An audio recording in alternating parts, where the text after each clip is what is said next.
Mulainya acara kajian. Saya akan membacakan tata tertib kajian pada sore hari ini. 1. Peserta diwajibkan mengisi absen yang disediakan oleh panitia sebelum memasuki ruang Zoom. Sebelum mengisi link absen, peserta, panitia, pengurus, dan tamu undangan terlebih dahulu menyiapkan tanda tangan untuk di-upload di link absen yang sudah disediakan dengan cara difoto atau di-scan tanda tangannya.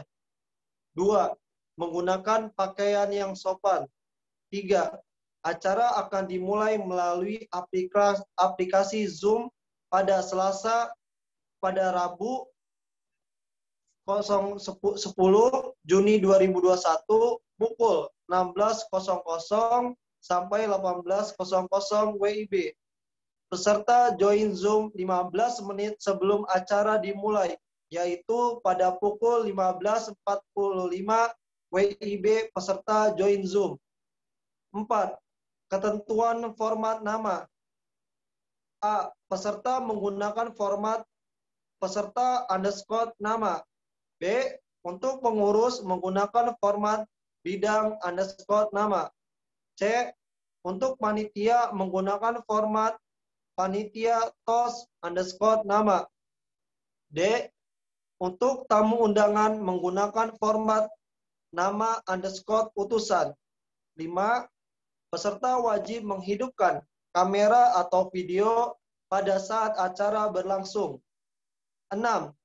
Seluruh peserta tidak diperkenankan untuk menghidupkan mikrofon, hanya boleh video saat acara berlangsung, kecuali jika diperlukan atau saat mengajukan pertanyaan dan memberi jawaban. 7. Saat sesi tanya jawab akan dibuka dalam 2 termin, tiap termin untuk 3 penanya. Jika ingin bertanya atau meminta izin, bisa melalui chat room dengan cara menulis format nama yang telah tersedia dan mengaktifkan fitur raise hand. Peserta boleh memulai bertanya jika sudah dipersilakan oleh moderator. 8. Sesi tanya jawab akan dibuka ketika pembicara selesai menyampaikan materi. 9. Kajian kami akan ada 2 pertemuan dengan materi yang berbeda dan pemateri yang ahli di bidangnya. Sertifikat akan diberikan jika peserta mengikuti seluruh rangkaian sampai dengan selesai dan mengikuti kegiatan follow up yang sudah disiapkan oleh panitia. 10.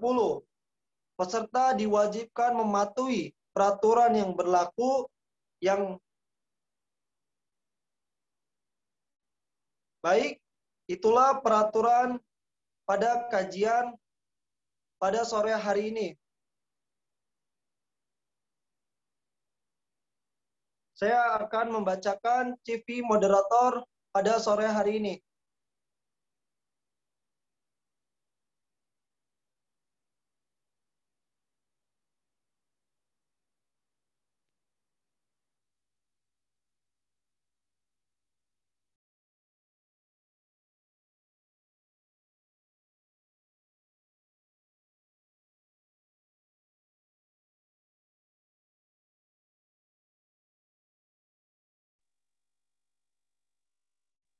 Biodata moderator.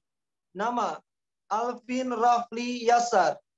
Tempat tanggal lahir, Jakarta, 04 Juli 2000. Alamat, Jalan Lapang Tembak, RT 01, RW 07, nomor 36, Pekayon, Pasar Rebo, Jakarta Timur.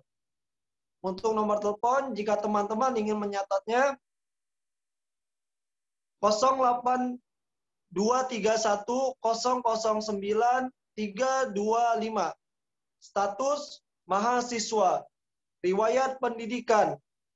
SDN Pekayon 018 pagi. SMP IT Riyadus Solihin. SMA IT Riyadus Solihin. Pengalaman organisasi. Anggota Asosiasi Remaja Masjid Istiqlal. anggota bidang hikmah, politik, dan kebijakan publik PK IMM FAI Wahamka periode 2020-2021. Hobi, main basket. Moto hidup, mengeluh,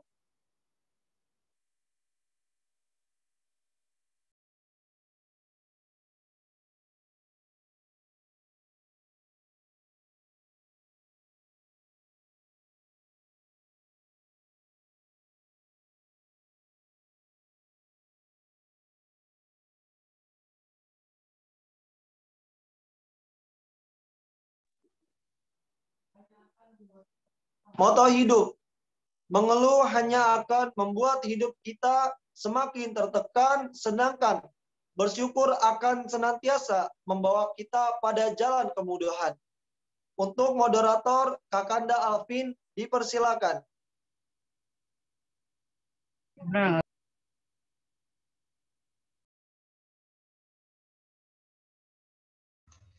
Assalamualaikum warahmatullahi wabarakatuh.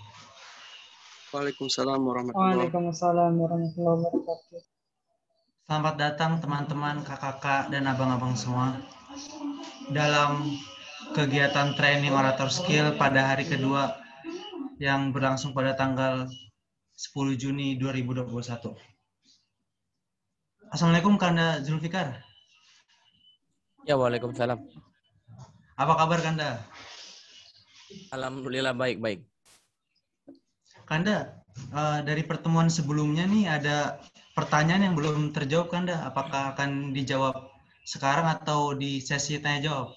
Nanti sekalian ada di materi, pasti ada kok itu penjelasannya. Aman-aman. Oke, baik.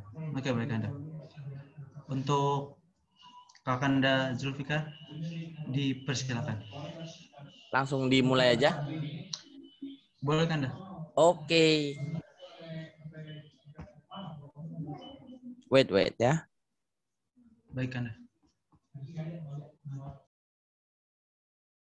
Kelihatannya di teman-teman ya. Kelihatan, Kak.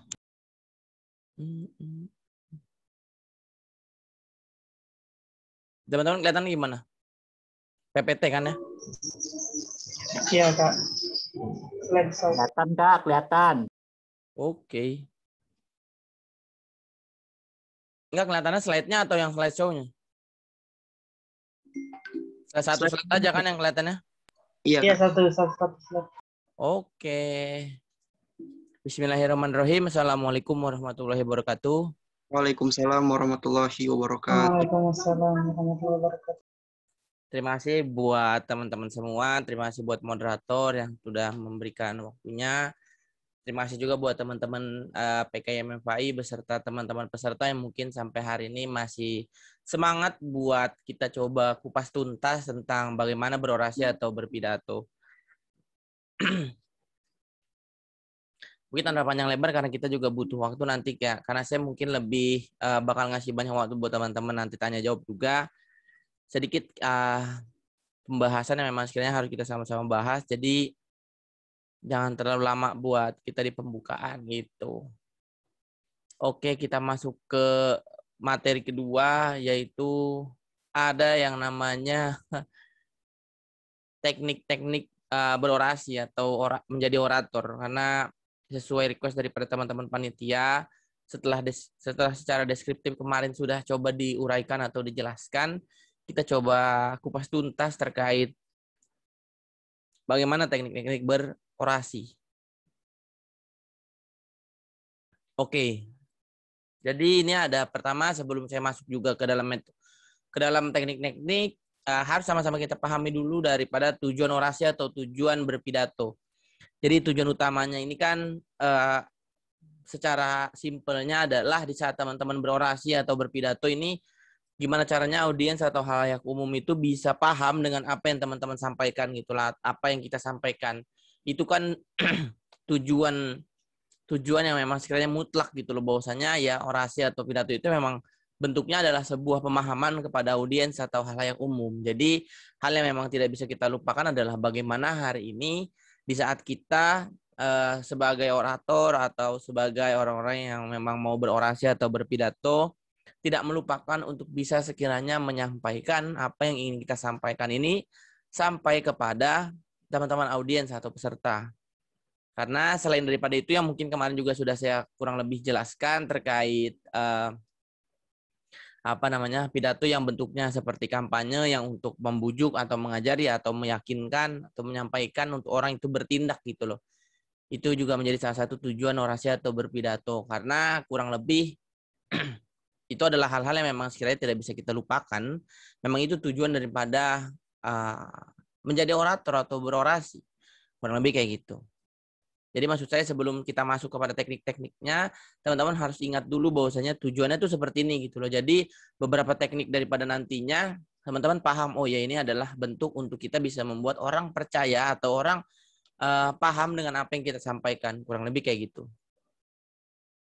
Nah, ada 4 metode menjadi orator. Jadi ini bisa dicatat buat teman-teman semua. Jadi ada 4 metode untuk menjadi orator atau metode-metode di saat kita mau pidato atau berorasi. Pertama itu metode impromptu atau tanpa persiapan.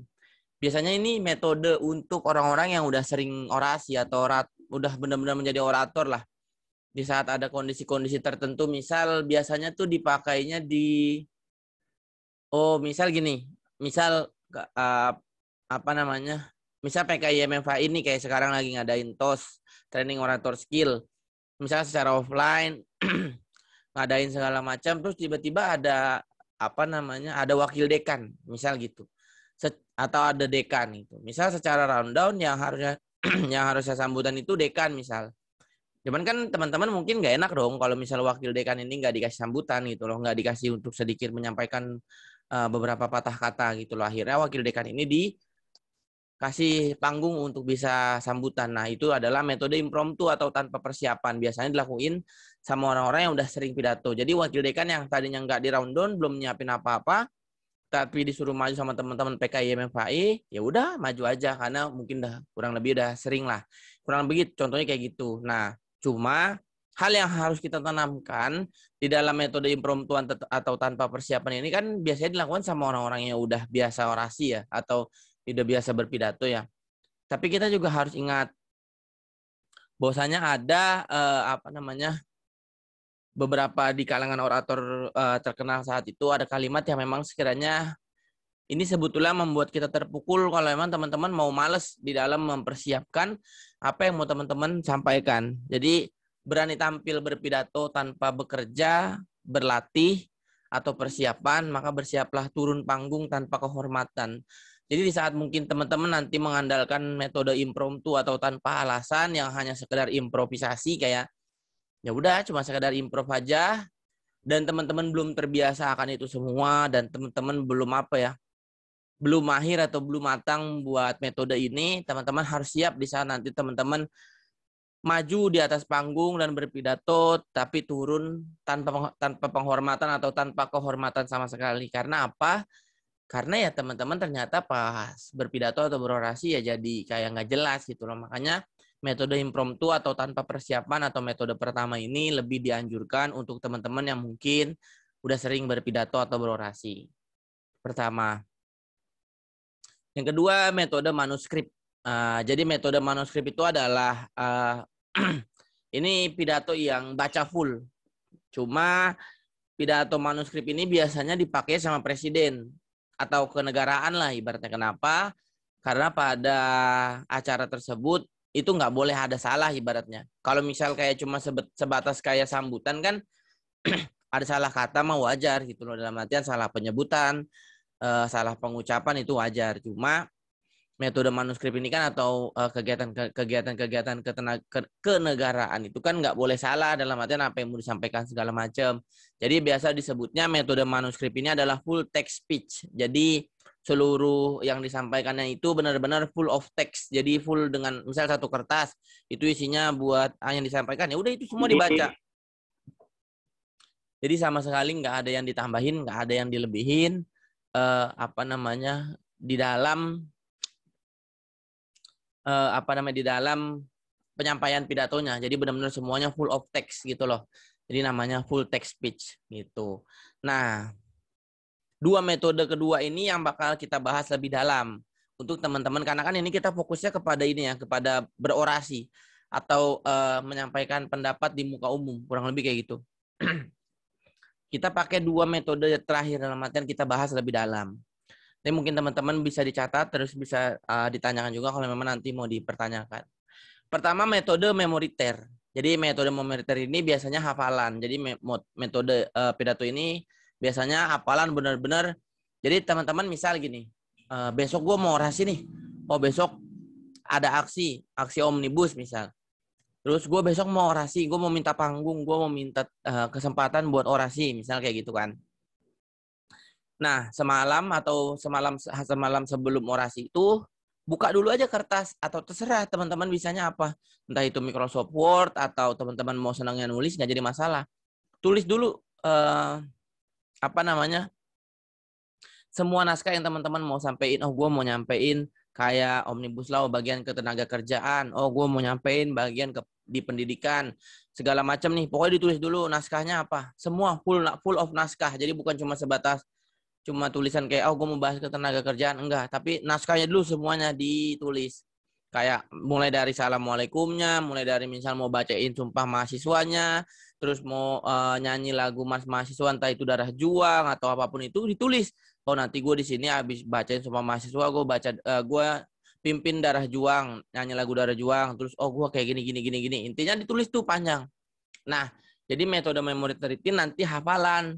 Jadi teman-teman itu nyoba dulu, entah itu H-1 atau H-2 boleh. Jadi setelah ditulis naskahnya, teman-teman coba di depan kaca kah atau di depan orang tua. Ya cuma ini boleh kok, boleh buat belajar. Kalau memang teman-teman belum siap langsung di depan muka umum. Biasanya cuma lebih enaknya sih orang-orang yang biasa mau belajar berorasi atau berpidato itu biasanya di depan kaca. Boleh di depan kaca kayak teman-teman nyobain lagi orasi aja, mulai dari salam yang menggebu-gebu, terus tiba-tiba teman-teman bacain sumpah mahasiswa, terus teman-teman nyanyi Darah Juang, sampai teman-teman ngebahas nih apa yang maksudnya teman-teman apa yang melandasi atau apa yang melatar belakangi pergerakan teman-teman sehingga berjuang di jalanan. Kayak gitu tuh sampein semua sampai mulai teman-teman terbiasa gitu loh. Di saat teman-teman sudah terbiasa, teman-teman akan sedikit hafal buat besok bakal nyampein apa gitu. Mungkin nanti di saat orasi teman-teman ada improvisasi, itu adalah hal yang wajar, hal yang lumrah. Cuma sebelum daripada itu, metode memoriter ini menganjurkan buat teman-teman menghafal apa yang memang sekiranya teman-teman mau sampaikan. Jadi teman-teman juga harus konsentrasi. Cuma selain daripada itu, kalau memang sekiranya teman-teman, mungkin ini dari saya juga ada dua. Pertama tadi kan bisa langsung dipraktikkan gitu loh. Bisa langsung dipraktikkan. Terus yang kedua, kalau emang teman-teman mungkin lebih terbiasa atau lebih jago juga untuk improvisasi, bisa cuma hanya sebatas dibaca aja naskah yang teman-teman tulis. Cuma poin pertama daripada metode memoriter ini adalah nggak boleh nggak ditulis. Kenapa? Karena kalau misalnya teman-teman hanya sebatas, oh besok gue mau nyampein A, gue mau nyampein B, gue mau nyampein C, cuma sebatas gitu aja terus mengingat, percaya sama saya itu nggak bakal teman-teman ingat. Jadi yang harus teman-teman lakukan adalah ditulis. Kenapa? Karena memang di saat kita menulis, kurang lebih otak kita itu pasti mengingat beberapa hal yang kita tulis. Kalau kita cuma sebatas kayak, oh besok gue mau nyampein semua mahasiswa, terus gue mau nyanyi Darah Juang, kita nggak tahu.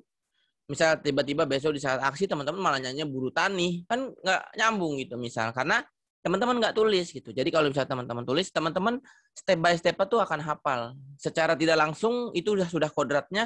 Bisa kita menulis kurang lebih itu akan kita hafal sedikit-dikitnya pasti ada yang dihafal gitu. Jadi poin utamanya di dalam metode memoriter ini adalah teman-teman satu, yaitu menulis naskahnya. Nah, terus tips yang kedua dalam artian tadi kan satu mungkin teman-teman coba ya di depan kaca atau ibaratnya di depan orang tua. Yang kedua itu bisa teman-teman hanya sebatas membaca naskahnya.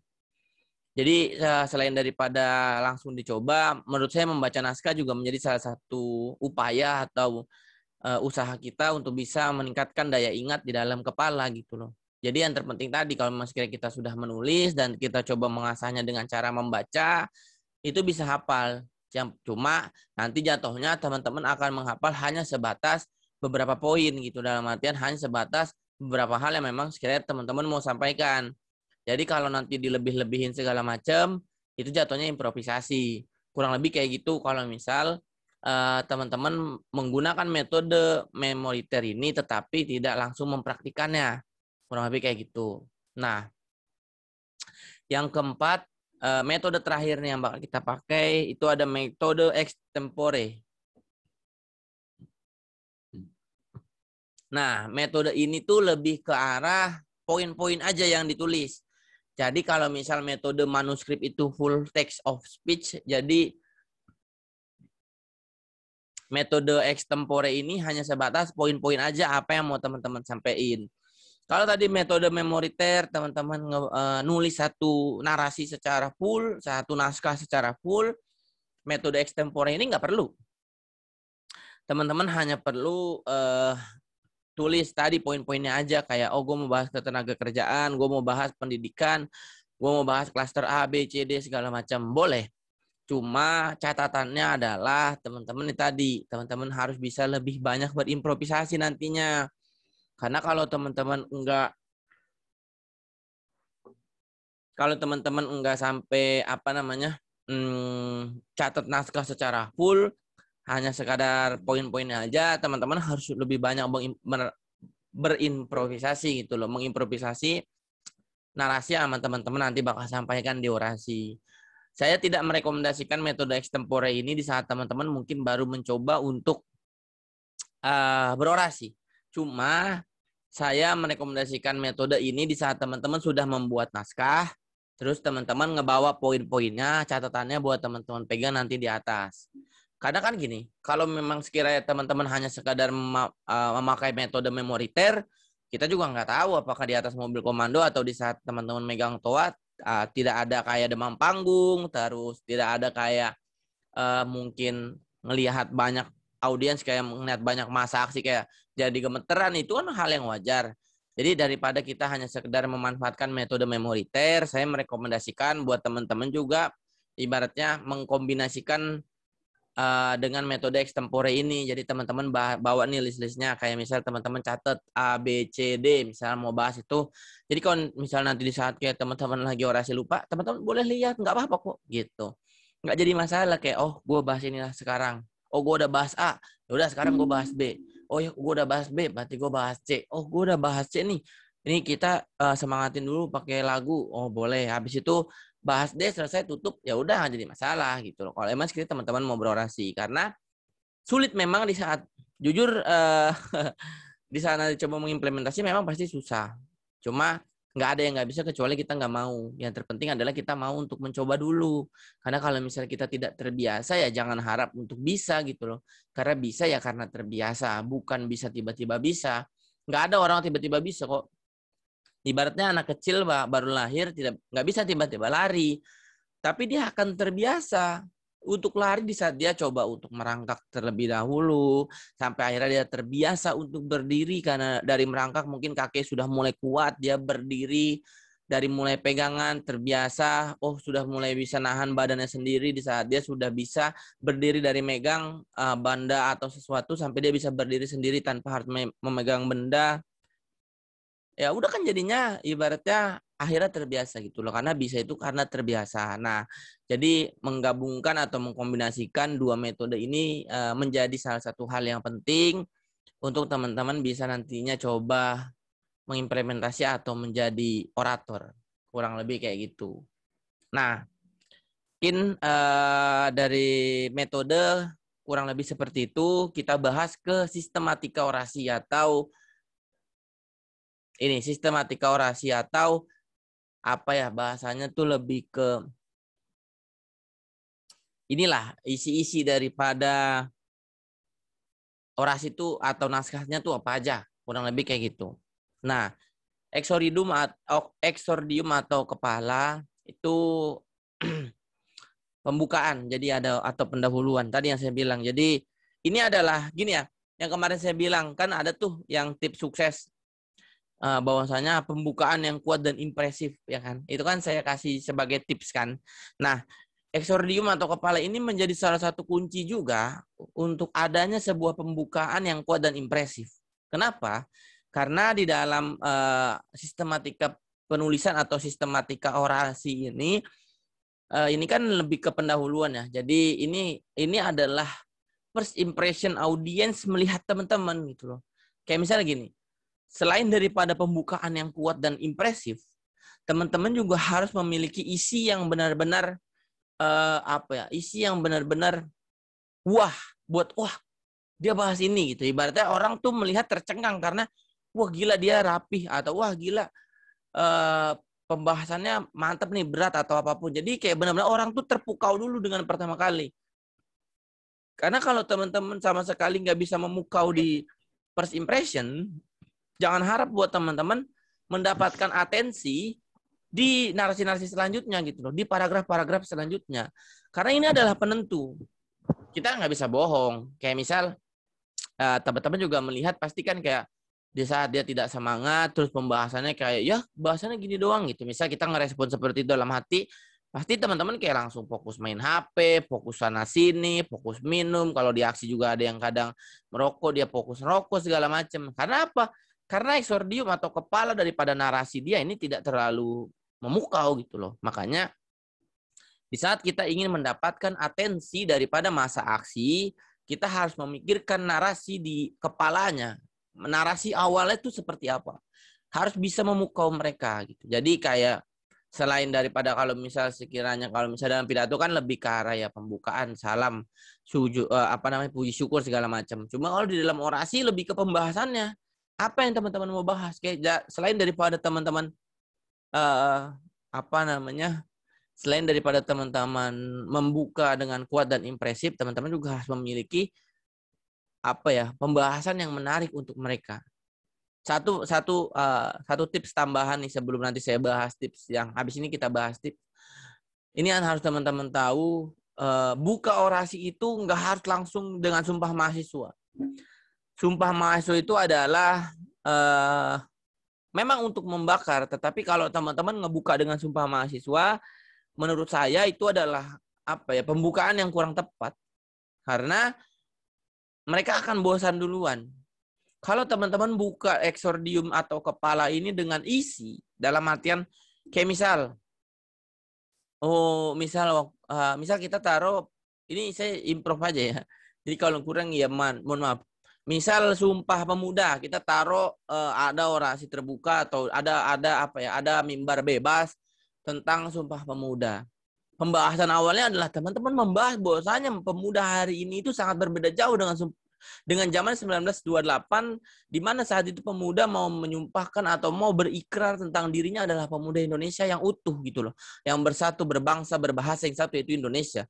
Kita lupa bahwasanya hari ini masyarakat di saat generasi milenial atau generasi Z saat ini, mereka semua sudah terbuai dengan yang namanya gadget atau segala macamnya. Nah, kita kan berarti pembahasan awalnya adalah iya hari ini generasi sekarang udah banyak lupa nih bahwasanya generasi dulu tuh banyak banget yang berjuang, tapi sekarang kita sudah tinggal menikmati aja, nggak mau berjuang untuk bikin makin maju gitu loh. Ibaratnya dari situ kan teman-teman udah mulai mancing mereka tersentuh hatinya, iya nih gue nggak terlalu mikirin negara atau nggak mikirin bangsa ibaratnya gitu. Dari situ baru tuh teman-teman sampein A, B, C, D segala macamnya. Jadi harus jangan terlalu out of topic gitu loh. Kalau simpelnya dari saya, eksordium atau kepala ini adalah inti atau satu hal yang mengkerucut tentang apa yang emang mau dibahas. Teman-teman mau aksinya aksi apa? Misal hari pendidikan, ya udah masalah pendidikan apa yang mau teman-teman bahas dalam kepala. Ini introduce-nya aja gitu loh. Ini intermezzonya aja. Sampai nanti ya di lain-lain sebagainya baru teman-teman lebih memperinci, lebih menjelaskan kayak gitu. Oke, ini yang pertama ya, itu eksordium atau kepala. Yang kedua, itu apa nih?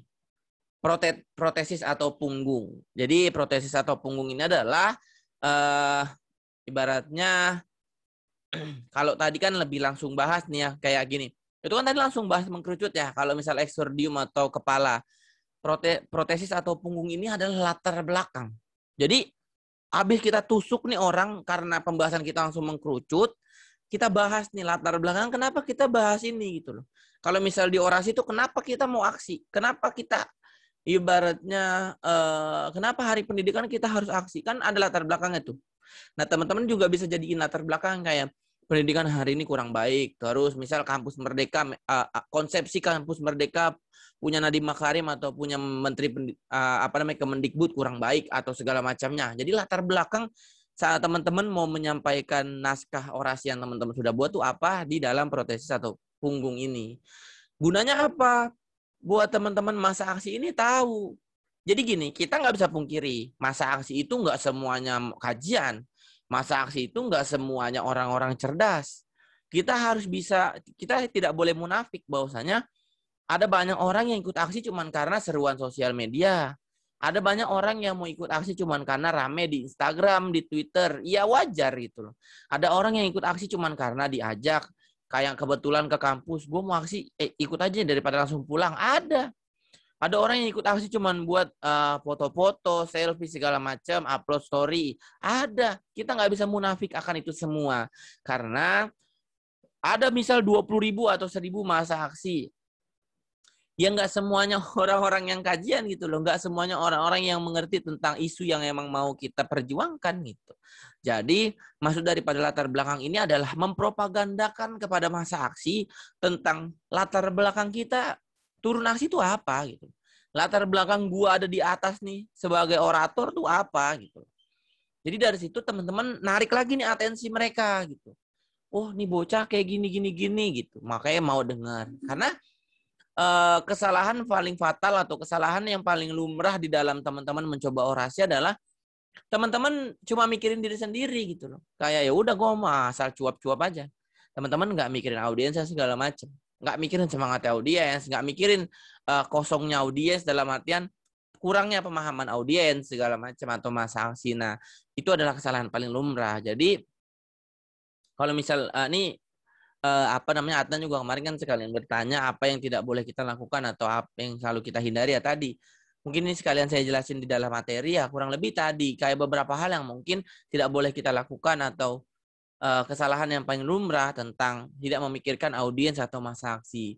Jadi hal yang memang sekiranya harus penting adalah pertama selain daripada menyiapkan kayak dari metode tadi, metode memoriter dan metode poin-poin yang dicatat. Selain daripada itu, kita juga harus memikirkan masa aksi atau audiens gitu loh. Karena percuma di saat teman-teman sudah nyusun nih A, B, C, D segala macam, gue mau nyampein A, B, C, D, tapi teman-teman lupa nih sama masa aksi gitu. Kayak udah teman-teman cuap aja bebas, terserah. Ya nggak bisa gitu. Teman-teman harus mikirin kayak gimana segala macam. Apalagi teman-teman harus improve kayak kalau misal lagi aksi bawa masa nih, misal bawa masa IMM sama UHAMKA aja. Tiba-tiba nyampe Senayan ada buruh. Wah, teman-teman mikir lagi tuh gimana caranya buruh juga denger gua. Gitu. Jadi memang di saat teman-teman mau jadi orator itu teman-teman harus punya banyak ide. Teman-teman harus banyak banget yang dibaca. Entah itu ini segala macam. Nanti ada lagi itu pembahasannya. Jadi buat bisa kita improvisasi gitu loh. Nah, maksud dari latar belakang ini adalah tadi gimana cara kita bisa mempropagandakan orang-orang yang udah ada di lapangan ini makin semangat karena makin tahu, oh gua begini ya, makanya gua aksi gitu. Jadi kayak orang-orang yang tadi cuma mau Instastory atau orang-orang yang tadi cuma mau ikut-ikutan, dengar teman-teman berorasi menyampaikan latar belakang kayak, oh ternyata gue ikut aksi karena misal DPR kayak gini, ya udah ayo gue maulah gitu, bantayin DPR nih, ibaratnya kan gitu. Jadi kebakar kan semangatnya. Jadi dia nggak fokus sama HP, fokus sama rokok, fokus ngobrol gitu. Jadi dia fokus ke teman-teman gitu loh. Nah itulah poinnya atau biar teman-teman ini makin diperhatikan sama mereka. Karena kan kita nggak bisa pungkiri. Saya teman-teman mau mencoba berorasi, kita nggak bisa pungkiri teman-teman itu mau dilihat gitu. Memang tujuan kita itu gitu. Tidak bisa munafik. Bukan kayak, enggak gue cuma pengen menyampaikan. Nggak bisa. Teman-teman kalau bukan karena audiens, ya teman-teman bukan apa-apa. Coba teman-teman orasi gak ada audiens ya ngapain? Kan gitu ibaratnya. Jadi kita harus pikirin masa aksinya gitu. Nah terus, yang ketiga, argumenta atau perut.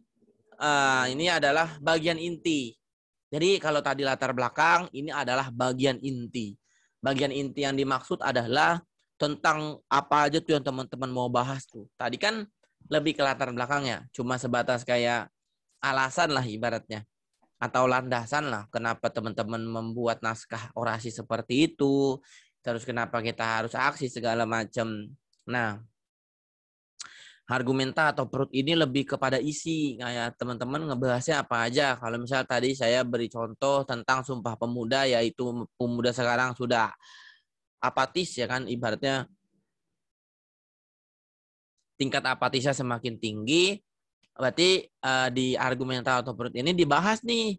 Apatisnya tuh kayak gimana aja gitu loh. Terus solusi dari kita tuh kayak gimana, harus apa gitu loh. Jadi perut ini udah lebih ke membahas kayak masalahnya apa, solusinya apa yang kita tawarkan, terus kayak beberapa macam tentang isi lah, ibaratnya kayak gitu. Jadi nggak bisa cuma sebatas kayak hanya sekedar opini, nggak bisa, tapi udah lebih ke arah ya, yuk sama ngasih opsi gitu loh. Jadi jangan jadi orang yang hanya sebatas kayak bisa mengkritik tapi nggak memberi saran. Karena jatuhnya itu bukan kritik. Di saat teman-teman mengkritik, teman-teman harus bisa memberi saran. Kalau teman-teman mengkritik tanpa saran, itu namanya justifikasi atau teman-teman hanya sebatas menjudge saja gitu loh. Nah, jadi argumenta atau perut ini harus bisa teman-teman coba uraikan lebih dalam lagi tentang apa yang teman-teman mau bahas. Biar teman-teman nantinya juga terlihat sebagai orang-orang yang mempersiapkan gitu loh, apa yang mau teman-teman sampaikan. Nah, terus yang keempat itu ada conclusio atau ekor. Nah, tips dari saya, sebelum teman-teman masuk ke ekor, kan ini udah habis perutnya.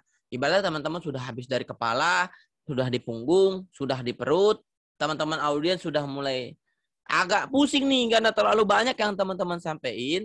Sebelum ke ekor, teman-teman tadi bakar semangat dulu, entah itu Sumpah Mahasiswa, entah itu nyanyi Darah Juang dulu, atau Berutani, atau apapun itulah, Mars Mahasiswa. Boleh. Kenapa? Gunanya adalah untuk semuanya ini kembali kepada api membara, kepada titik fokus mereka di saat mereka harus panas-panasan dan capek. Atau teman-teman mau pakai di sebelum perut, boleh juga. Intinya di saat teman-teman merasa kayak, wah, gue udah mulai hilang atensi nih. Gitu. Harus bakar lagi, boleh. Jadi di saat teman-teman kayak, oh, gue lihat udah banyak nih yang fokus main HP. Ibaratnya kan dari atas kelihatan. Oh, gue bakar dulu semangat mereka biar fokus lagi. Atau ajak lagi buat semangat. Itu boleh. Kenapa? Gunanya adalah tadi. Teman-teman dapetin atensi mereka lagi. Jadi apa yang mau teman-teman sampaikan ini sampai ke mereka.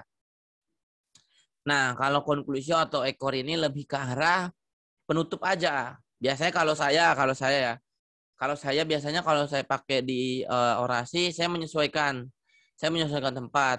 Biasanya tapi saya pakai kalau ekor ini lebih ke arah menyindir. Jadi sindiran-sindiran, banyolan-banyolan yang dibutuhkan gitu loh. Karena kalau misal kalau misal kita hanya sebatas kayak orasi dengan orasi ilmiah lah, dalam artian dengan teoritis segala macam, saya rasa masa aksi juga bosen gitu loh. Mungkin kalau teman-teman yang pernah ikut aksi bareng saya waktu tanggal 16 Juli kalau nggak salah di depan GBK di saat kita nggak bisa masuk ke gedung DPR, saya nggak banyak bahas masalah apapun segala macam karena kan ternyata mau di depan gedung DPR terus saya dihadang polisi nggak bisa nyampe sana segala macam. Ya ibaratnya akhirnya saya tutup kayak mohon maaf Pak, sebelumnya hari ini teman-teman mau menyampaikan atau menyuarakan pendapat di depan gedung DPR gitu loh. Kita bukan mau menyuarakan pendapat di depan GBK karena hari ini kehadiran kita bersama-sama adalah kita mau menyampaikan suara bukan mau main bola. Ibaratnya simpel seperti itu aja gitu loh. Sebelum saya tutup, saya menyampaikan seperti itu dengan ya mungkin waktu itu dengan ada bicara ya waktu itu aja gitu loh. Maksudnya adalah ya tadi, jadi nggak ekor ini udah saya pakainya lebih ke arah biar teman-teman netralisir lagi gitu loh. Biar nanti bisa dibakar lagi sama orator-orator selanjutnya. Karena kalau saya egois buat terus saya bakar dan orator selanjutnya tidak bisa terlalu mengimbangkan, nanti jatuhnya kita egois dalam artian kayak memikirkan diri sendiri. Karena jujur, satu hal juga yang mungkin teman-teman harus pelajari, hal berat yang mungkin salah satu berat juga adalah di saat teman-teman orasi setelah daripada orang yang udah mahir banget berorasi lah.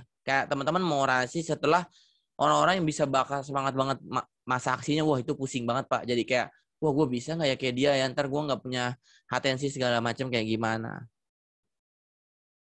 Kayak gitu. Jadi itu yang saya lakukan buat sekiranya bisa biar lebih soft lah, biar lebih santai. Jadi nanti setelah daripada saya juga bisa santai aja gitu, Bo. Karena saya juga santai kok, bisa sambil bercanda, sambil nyindir segala macam. Yang terpenting maksudnya jelas gitu loh. Kayak tadi kan ngebanyol kayak kita datang ke sini bukan mau main bola gitu. Ya maksudnya bukan tentang mau main bolanya, tapi tentang ayo bukain gue mau ke depan DPR gitu maksudnya. Jadi kan di situ mungkin teman-teman satu testimoni yang mungkin bisa saya ceritakan. Setiap saya aksi ada satu tukang air yang selalu ingat saya. Itu ada pasti. Dan dia selalu ada di saat saya aksi. Pasti ada. Pasti ada, itu ada.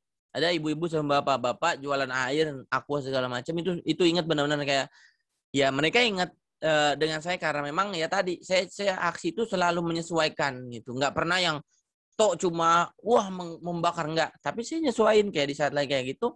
Ya udah saya santai aja ngebahasnya, terus kayak tadi ada ngebanyol, ya konyol lah ibaratnya. Cuma kan selagi poinnya tidak kayak apa ya, tidak keluar banget dan mengandung unsur-unsur yang tidak baik, ya nggak jadi masalah gitu. Santai aja gitu. Karena orasi ini bertujuannya adalah untuk ngebakar atau untuk membuat semua orang ini satu tujuan gitu loh, satu pemahaman kayak kita. Jadi nggak usah jadi orang yang mungkin kayak seakan-akan lebih cerdas atau kayak semuanya ya teman-teman doang yang tahu. Nggak bisa, teman-teman harus bisa menyampaikan ini semua kepada halayak umum dengan seluruh latar belakang. Kayak misal dia doyan bercanda, ya teman-teman sampaikan ada sedikit bercandanya. Oh dia orangnya sangat serius, berarti teman-teman ya tadi di perut ini harus teman-teman isi. Oh orangnya ini nggak terlalu paham, ya udah di kepala teman-teman banyak apa ya, di kepala narasi itu teman-teman banyak ngebakar dengan cara ini beberapa hal yang memang sekali bikin mereka oh ini ternyata gitu. Ya ada banyak lah metode-metode simple atau metode-metodenya buat bisa nari. Karena misal teman-teman bawa 100 masa aksi, bukan 100 masa aksi ini kayak teman-teman semua gitu loh. Ada orang yang pendiam, ada orang yang banyak petakilan, ada orang yang begini ABC, ya banyak beragam lah. Jadi kalau teman-teman mikirnya kayak teman-teman semua ya nggak bisa tuh. Bentar ya. Ada ini kerjaan bentar. Bisa. Oke. Lanjut. Jadi selain daripada itu, mungkin selain daripada itu di ekor itu ya selain daripada yang tadi kalau saya kan pakainya lebih ke ini ya. Tadi nyindir atau segala macam, menyesuaikan teman-teman yang santuy. Teman-teman juga bisa pakai dengan kesimpulan. Teman-teman juga boleh gitu loh. Kayak ya intinya konklusi lah. Boleh juga.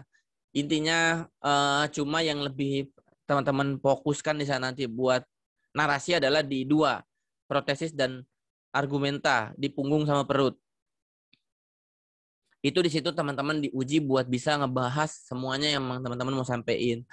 Jadi kalau eksordium di 1 sama 4 itu lebih ke ini, lebih ke arah tips dalam artian buat ngedapetin atensi. Jadi kepala sama ekor itu hanya sebatas untuk mendapatkan atensi. Karena gini, kalau teman-teman nggak bisa mendapatkan atensi di awal, teman-teman di nomor 2 sama 3 itu nggak bakal dapat apa-apa. Kalau teman-teman juga nggak bisa buka dari awal, ya teman-teman ya sampai akhir nggak akan dapat atensi. Tapi kalau teman-teman bisa dapat atensi, nomor 2 sama 3 mereka memperhatikan, nomor 4 teman-teman membaur segala macam, kesimpulan konklusinya sesuai, teman-teman akan dikenang gitu. Dalam artian teman-teman turun itu ibaratnya wah keren nih orang gitu. Itu yang harus teman-teman lakukan, kurang lebih dipersiapkan seperti itu buat teman-teman yang mau jadi orator.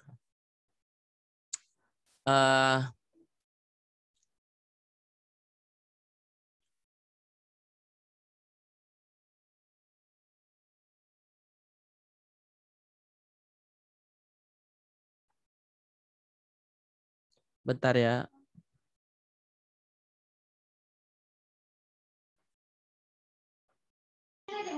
Baik Anda. Terus kita lanjutnya setelah sistematika kita lanjut ke tips yang mungkin teman-teman juga banyak apa namanya mencari-cari. Ini mungkin saya juga Kalau misalnya nanti kurang mungkin bisa ditanya lah. Jadi selain daripada yang pertama pembukaan, kelihatan kan ya tulisannya ya? Oke. Pertama Terlihat kan, terlihat. Oke, pertama pembukaan yang kuat dan impresif. Kemarin sudah kita bahas gitu loh. Jadi dapetin atensi teman-teman tuh dari kayak kagetin aja dengan semangatnya teman-teman di saat orasi ya. Kita bahas ini adalah orasi. Terus satu tema yang dominan tuh. Jadi ini maksudnya adalah gini. Misal teman-teman kalau misalnya kita bahas omnibus kan ada banyak ya klasternya ya. Ya tadi ada pendidikan, ketenaga kerjaan dan segala macamnya. Tapi teman-teman harus punya satu tema utama yang teman-teman bahas. Gitu. Jadi jangan semuanya. Teman-teman juga pusing pasti nanti. Jadi teman-teman mau bahas semua boleh. Di kepala aja itu. Ibaratnya di awal aja. Cuman nanti di subtema atau di tema utama di tubuhnya itu teman-teman bahas hanya sebatas teman-teman lebih resah ke arah pendidikan ya silakan gitu. Kalau teman-teman bahas semua nggak selesai Pak. Ibaratnya ya percaya aja orator bukan cuma teman-teman gitu loh. Kayak daripada teman-teman harus menghabiskan waktu untuk semuanya teman-teman bahas, mending teman-teman fokus ke dalam satu pembahasan aja. Karena kalau dari situ, teman-teman ibaratnya juga akan concern gitu loh, bahas pembahasannya.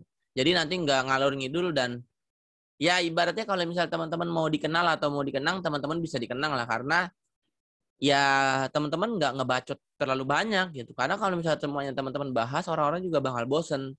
Karena kan ibaratnya kalau kita bahas isi daripada kayak tadi pendidikan, ketenaga kerjaan, dan lain sebagainya, ya ada banyak banget Pak. Kayak teman-teman yang ada sama audiens kayak, lah apaan sih bacot, dan ini orang gitu pasti responnya.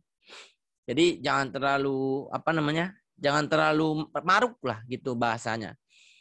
Jadi santai aja, percaya aja bakal ada juga yang bahas ketenaga kerjaan kalau teman-teman bahas pendidikan. Simpelnya kan kalau kayak gitu kayak, oh ada buruh yang lebih fokus ke tenaga kerjaannya. Gue hari ini orang-orang intelek, bahas pendidik aja gitu. Nggak apa-apa. Kayak gitu. Jadi tentuin satu tema yang lebih dominan.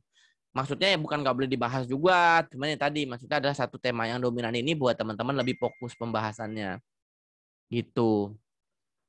Terus yang ketiga, tata bahasa yang ringkas dan jelas. Inilah kenapa saya bilang tadi tipsnya adalah sesuaikan audiensnya siapa gitu. Kayak misal gini, teman-teman audiensnya masa aksi yang butuh api semangat gitu.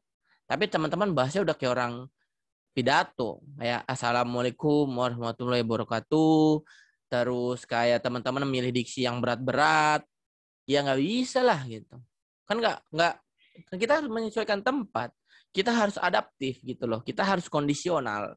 Jadi jangan ibaratnya teman-teman kayak gini ya terserah teman-teman dalam artian samain semua audiens yang nggak bisa gitu. Jadi harus susun tata bahasa yang jelas gitu. Kayak mungkin kalau pasti ada kan yang mungkin pernah ikut saya aksi juga. Saya itu nggak selalu bahas tuh tentang atau pakai bahasa-bahasa yang selalu tinggi gitu. Nggak selalu pakai bahas diksi-diksi yang terlalu melambung tinggi lah. Saya pasti menyesuaikan gitu loh. Karena ibaratnya gini, kalau kita terlalu mementingkan diksi agar terlihat keren kayak orang-orang yang membaca, ya nggak bisa juga. Karena ya kasihan di saat teman-teman sampaikan satu kalimat atau satu paragraf, tapi di situ banyak diksi dan banyak orang yang nggak paham, ya nggak sampai informasinya gitu. Ya.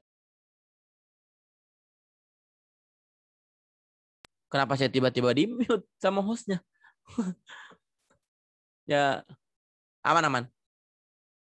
Jadi ya kan nggak sampai nanti jadinya kalau misal teman-teman nggak sesuai gitu loh diksinya kepada audiens. Jadi teman-teman sesuaikan juga kalau emang sekiranya cuma sebatas ini mahasiswa UMK dan nggak semuanya juga rajin baca buku, ya nggak apa-apa. Sadarkan dengan cara orasi teman-teman gitu loh. Sadarkan dengan cara naskahnya teman-teman. Jadi di saat mereka nanti nggak terlalu paham dengan membaca, setidaknya mereka sedikit paham dengan mendengar gitu. Jadi kan setidaknya kita memberikan manfaat kepada orang banyak gitu. Jadi harus disesuaikan. Jangan seolah-olah teman-teman adalah orang-orang yang enggak, gue adalah orang intelektual, gue orang baca buku gue ada 2000 yang gue baca. Kalau misal orasi gue kayak gini aja nggak bisa lah. Kecuali teman-teman emang pure pidato atas nama teman-teman, terus audiensnya teman-teman undang, ya silakan deh tuh mau pakai diksi A, B, C, D segala macam, nggak jadi masalah. Yang ibaratnya ya mereka juga paham. Cuma kalau misal gini, misal teman-teman orasi terus teman-teman pakai diksi ABC dan segala macam, taruh adaptif gitu loh. Adaptif kan sebetulnya memang orang-orang juga kadang bisa tahu, kadang juga enggak. Konklusi misal gitu, kita pakai diksi konklusi, ya kan bisa cuma sekedar kesimpulan, boleh dong. Kenapa harus konklusi gitu loh? Kan bisa kesimpulan. Coba kalau misalnya teman-teman bahas kayak konklusi daripada orasi hari ini adalah kayak gini. Orang yang bingung buka HP, Pak, konklusi apaan? Kayak gitu, jangan sampai itu terjadi gitu loh. Karena yang nantinya kan harusnya dia tahu maksudnya adalah kesimpulan, tapi dia harus searching dulu, PR gitu loh. Sesuaikan gitu loh. Jadi diksinya disesuaikan. Kayak gitu. Jadi jangan sampai teman-teman ini terlalu meninggi lah gitu. Jadi sesuaikan aja audiensnya siapa. Kurang lebih gitu. Terus teman-teman juga menggunakan analogi dan ilustrasi dalam artian ini biasanya lebih ke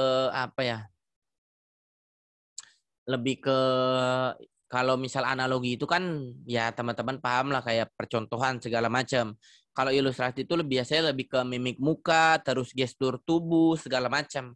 Kayak gitu kalau orasi ya. Entah itu teman-teman mainin tangan kah atau teman-teman bakar semangat mereka segala macam, boleh banget. Ilustrasi apapun atau biasanya kalau misal lagi orasi bikin apa namanya ya? Aduh, saya lupa juga tuh. Kayak teatrikal, namanya teatrikal. Kayak waktu aksi itu saya sempat bikin pocong-pocongan, terus ya bakar ban juga boleh. Ya terserah nanti teman-teman persiapkan lah di saat aksi. Karena itu semua yang penting sesuai dari ini ya, sesuai hasil teklap ya. Jangan kayak tiba-tiba hari H teman-teman nggak nyiapin mau bakar ban, tiba-tiba mau bakar ban, ya nggak bisa lah. Nanti teman-teman malah mencederai orang-orang yang sudah menyusun konsep metode aksi yang memang sekalian mau dijalankan. Jadi gunain aja analogi dan ilustrasi sesuai gitu loh. Biar teman-teman nggak terlalu baca terus, maksudnya nggak terlalu bahasa tekstual terus gitu, nggak. Tapi santai aja bahas analogi, bahas ilustrasi, mainin tangan segala macam boleh kok. Terus yang kelima nih, tadi saya bilang di dalam ekor itu harus ada. Jadi selain dari pembukaan yang kuat dan impresif, yang kelima di penutupan itu harus ada penutupan yang dramatis dan mengesankan. Jadi di saat teman-teman turun dari mobil komando itu, teman-teman diingat kayak, wah dia mantap nih, gue mau jadi kayak dia. Ibaratnya kayak gitu. Karena teman-teman memberikan kesan kepada mereka. Karena tujuan manfaat daripada orasi itu. Jadi kalau misalnya teman-teman, karena kan kalau misalnya sebatas untuk didengarkan itu urusan media. Gak sampai mana nih media bisa menyampaikan. Tapi kan urusan ini bisa mulut ke mulut kan ya audiens nanti melihat atau terkesan dengan teman-teman gitu. Jadi harus tutup yang dramatis dan mengesankan. Kurang lebih kayak gitu. Nah, ini tips yang lainnya. Ya kurang lebih ini secara tekstual aja sih maksud saya. Jadi kayak kuasai materi, tadi udah saya bahas. Terus ibaratnya ini maksudnya buat lebih ke ini sih kayak tips buat selanjutnya lah.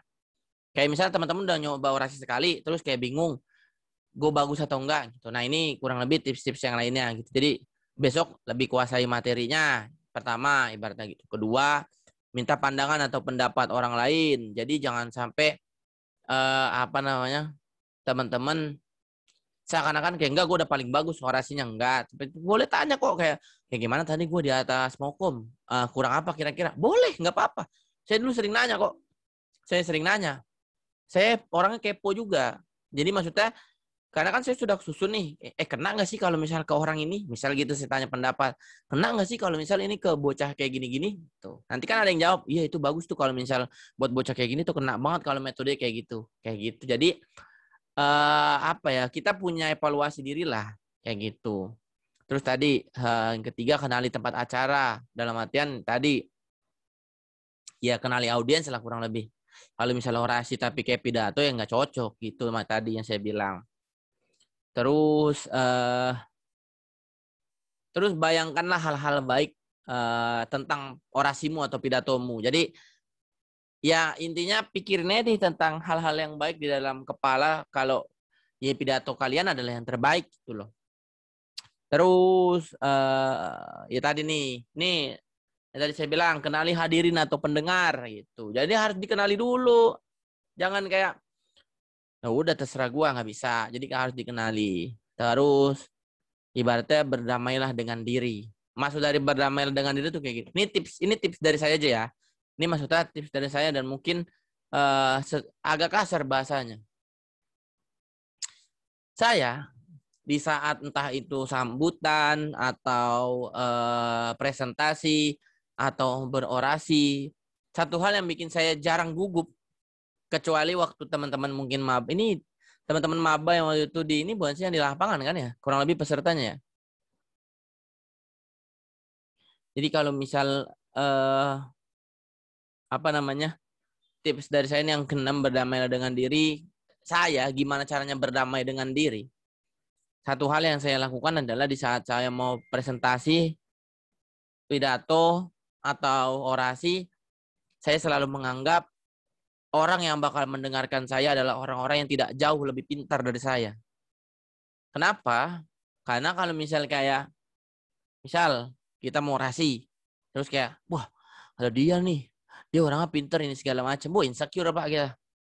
Yang ada jadinya nggak fokus.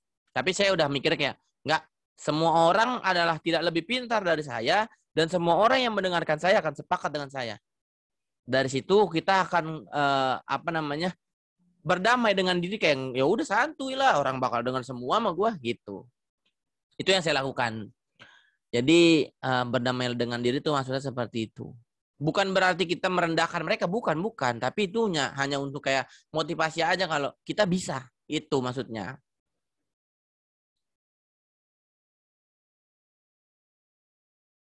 Terus yang lainnya, nih kunci sukses dalam artian ya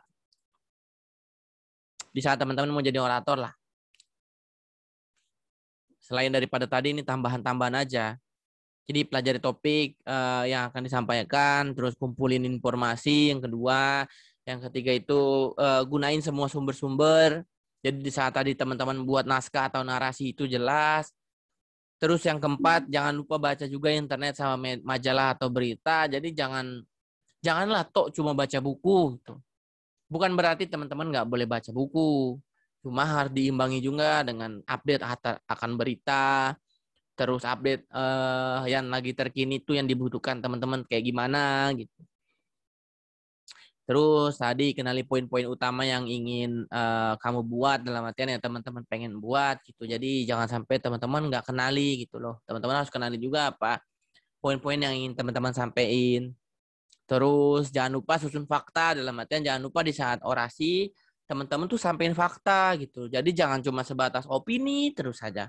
Tapi teman-teman juga harus bahas fakta. Jadi harus ada hal-hal faktual yang teman-teman sampaikan gitu loh. Karena kalau teman-teman hanya sebatas opini ya susah juga Pak gitu. Harus ada faktanya juga. Oh kayak gini, sampai ibaratnya audiens tuh ternyata kayak gini ya gitu ibaratnya dalam hatinya. Terus ya siapkan catatan tadi yang saya bilang, kalau memang teman-teman mau ada poin-poin pembahasan boleh.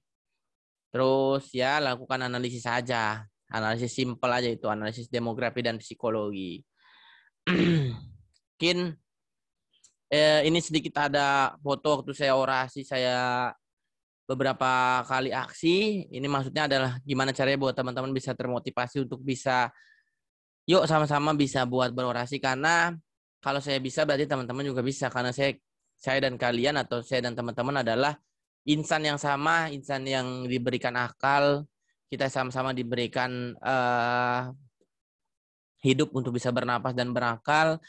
Tinggal bagaimana kita bisa memanfaatkan segala macam yang sudah diberikan untuk bisa menyampaikan juga kepada halayak umum. Ini dua foto yang ini bukan saya moto nih semuanya ya, memang iya sih nggak mungkin saya foto juga. Maksudnya ini yang pertama ini waktu saya dikabarin saya masuk FYP TikTok cuma gara-gara orasi. Terus yang kedua ini orasi sama BMPTM zona 3. Dan abis ini saya semoga videonya nggak nge-lag ya. Saya ada sedikit potongan cuplikan video waktu saya orasi.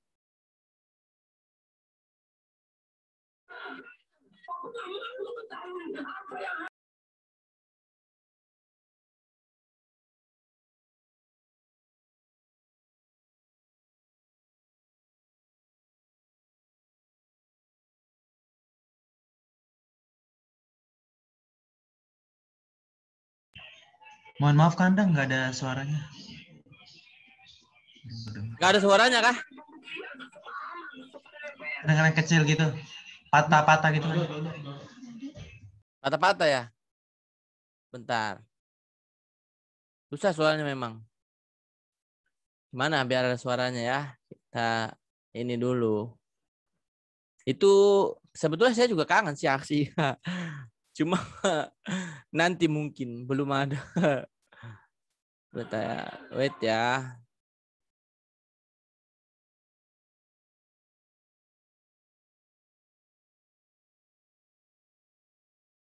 Coba kita share screen-nya yang ini. Kelihatan nggak? Kelihatan, Kak? Kelihatan Kanda. Kalau nggak kedengeran berarti emang nge-lag kalau misal di Zoom gitu ya.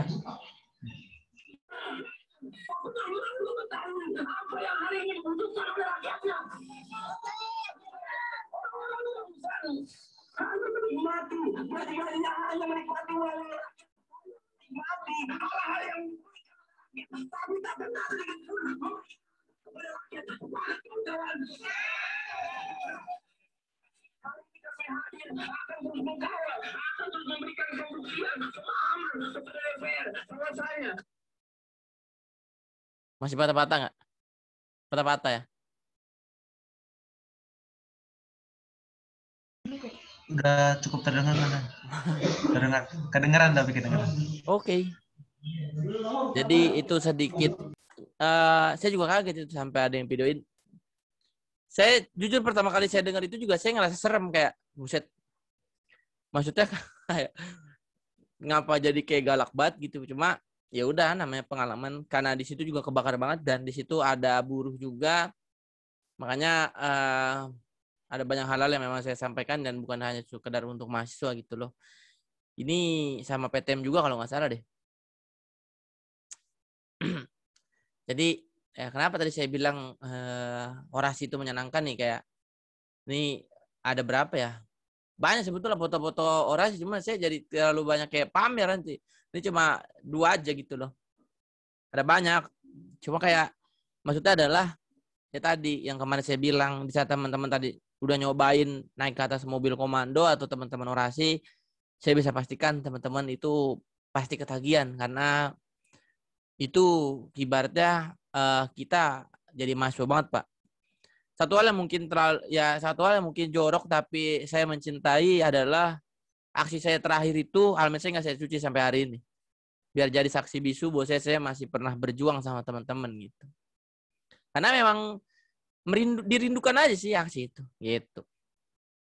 Mungkin terakhir sebelum kita tanya jawab ini menurut Imam Syafi'i ya barang siapa tidak mau merasakan pahitnya belajar ia akan merasakan hinanya kebodohan sepanjang hidupnya.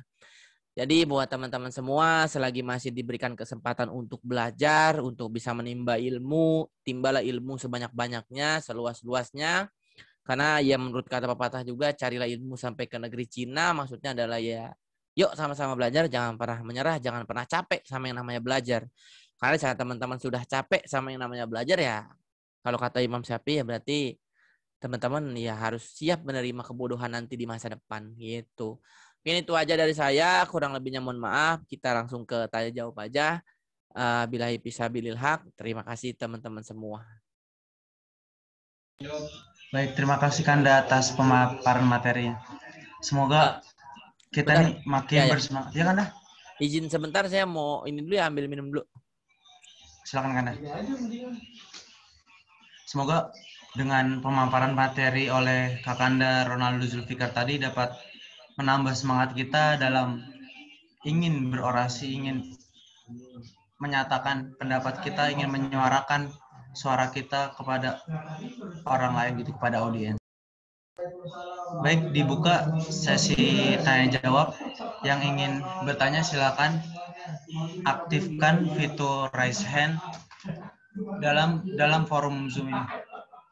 Aktifasinya juga gitu aja. Pertanyaan enggak Ronaldo Zulfikar.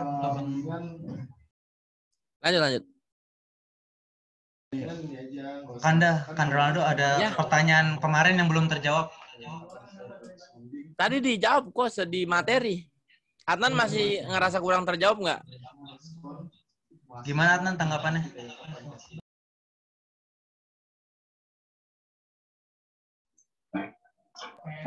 Sebenarnya sebagian ya mungkin terjawab, tapi pertanyaan saya yang terakhir kemarin itu apa ya? Apa saja yang Tidak boleh dilupakan. dilupakan gitu, coba dilupakan ketika kita hendak menjadi seorang orator gitu, seorang orator. Sehingga kita itu tetap bisa kayak gimana ya, lurus gitu tujuan kita. Jadi pada saat kita pengen jadi orator, kita tuh nggak kayak terlena atau melenceng gitu, seperti orator-orator yang dahulu gitu, yang dimana ada sisi nggak baiknya. Sebetulnya kalau itu kan tadi kan saya lebih menjawab kepada mungkin ini ya, kepada tips-tips buat teman-teman biar orasinya atau di saat menjadi orator itu apa namanya nggak kebingungan lah apa yang mau disampaikan segala macam, biar sesuai dengan apa yang mau teman-teman sampaikan. Cuma kalau kita bicaranya masalah biar tidak menyimpang, sebetulnya kembali kepada pribadi masing-masing gitu loh. Kayak ya apa ya, saya juga kayak waktu kayak kalau kayak host Cokro Aminoto kan nggak menyimpang kurang lebih ya, nggak kayak Soekarno. Mungkin Soekarno kan secara pribadi memang saat itu juga nggak terlalu menyimpang. Saya bukan bilang kayak Soekarno bejat juga, enggak. Cuma memang ada beberapa hal yang ya kita juga tidak bisa pungkiri, Soekarno juga manusia gitu loh, tidak luput dari ada kesalahan.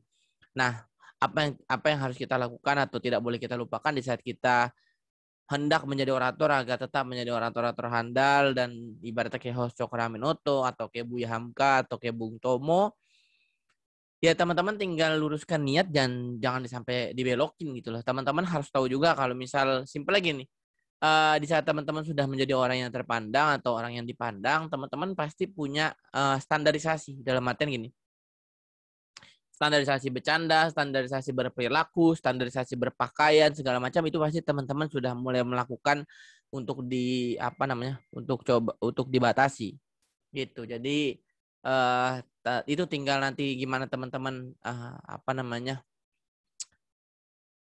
memfilterisasi aja kegiatan-kegiatan teman-teman. Mungkin kayak gini, misal teman-teman sudah menjadi orator yang tadinya teman-teman bahasanya doyan nongkrong sampai malam nggak jelas, ngerokok, ngopi segala macam nggak jelas, teman-teman mulai kurangin. Bukan berarti itu nggak baik. Misal terus kayak misalnya yang tadinya teman-teman pakaiannya cuma luntang-lantung, celana pendek atau celana 3/4, jika teman-teman tahu sudah banyak dipandang, ya teman-teman mulai dirapikan gitu loh, pakai celana panjang, pakai sepatu, misal kayak gitu. Itu yang memang harus dilakukan Adnan. Biar apa? Biar kita terbiasa untuk melakukan hal-hal baik. Sampai nantinya ya tadi, sesuai dengan apa yang mungkin saya harus tanamkan dan saya harus sebarkan adalah di saat kita berbuat kebaikan itu ya jangan pernah menyesal gitu loh. Jadi kalau kita membiasakan untuk berbuat baik dan kita tidak menyesal di saat kita berbuat baik, insya Allah niscaya kebaikan-kebaikan, hal-hal baik akan terus menghampiri. Jadi kalau memang sekiranya kita jangan sampai menyimpang, ya tadi hal-hal baik aja terus kita coba lakukan biar nanti kita terbiasa untuk melakukan hal baik dan hal baik juga akan menghampiri terus-menerus ke dalam kehidupan. Kurang lebih kayak gitu, Adnan. Baik, terima kasih Kanda Zulfikar atas jawabannya. Siap, sama-sama. Iya, soalnya boleh komentar. Boleh. Silakan. Iya, soalnya takutnya ya saya berpikir ketika misalnya ya saya lagi semangatnya untuk belajar berorasi, terus kayak pengen gitu berorasi terus, jadi kayak membuat orang lain itu ini apa sih pengen orasi terus gitu, pengen kan takutnya kan kayak yang tadi disampaikan sama Kak Zul ya, kayaknya senang banget gitu orasi itu udah mulai tertarik gitu kan. Jadi ya takutnya kayak jadi kayak berpikir orang lain itu mikirnya kayak gimana gitu kan. Seperti itu sih. Enggak apa-apa. Saya pernah kok aksi orasi bisa sampai 3 sampai bahkan 5 kali. Jadi kayak satu kali aksi, kayak misal masih di kampus saya orasi tuh, saya udah buka. Sampai di sana saya buka lagi, terus kayak ada kan list-listnya lagi tuh orang-orang yang mau orasi. Terus di saat habis itu list-listnya udah habis, terus tapi kita masih bisa aksi, jamnya masih bisa buat untuk aksi belum pulang, ya saya naik lagi aja gitu. Cuma ya tadi kalau itu lebih ke arah improvisasi. Mungkin kalau yang saya siapin ya nggak yang sampai nambah-nambah itu. Cuman kalau untuk 1-2 saya siapin tuh kayak masih di kampus bahasannya ini buat bakar semangat. Nanti sampai sono baru saya bahas semua. Di saat saya harus naik lagi ya itu udah improv gitu. Jadi jangan takut kalau misalnya nanti orang bilang kayak A, B, C, D segala macam nggak apa-apa. Yang penting niatnya tulus baik gitu aja. Ya, ya baik Kak. Terima kasih untuk jawabannya. Sama-sama. Oke, Kanda, ada pertanyaan lagi dari Ahmad Sanusi di kolom komentar. Saya mempunyai pertanyaan. Jika pertama kali ingin berorasi, dia ngechat ke saya, Kanda. Oh, oke. Tadi, jika kita pertama kali belum pernah berorasi, bagaimana cara menumbuhkan percaya diri di depan audiens? Karena sebagian orang masih mengalami istilahnya demam panggung. Bagaimana cara menghilangkan hal tersebut? Oke, langsung mau dijawab? Silakan, Kanda. Tadi, tips pertama. Ini tadi siapa nanya? Nama yang nanya saya biar catat. Ahmad Sanusi, Kanda. Oke. Jadi gini, tips yang pertama tadi, anggap aja audiens adalah orang-orang yang harus paham atau orang-orang yang pasti mendengar, teman-teman. Itu tuh cuma insecure aja kok. Itu tuh cuma nggak percaya diri aja gitu loh. Kalau teman-teman menanamkan kepercayaan diri di dalam benak teman-teman, niscaya teman-teman akan berani. Saya juga pernah pakai teman-teman gitu loh, ibaratnya gini. Saya juga pernah nggak percaya diri, saya juga pernah buat takut. Cuma gini loh, simpelnya gini.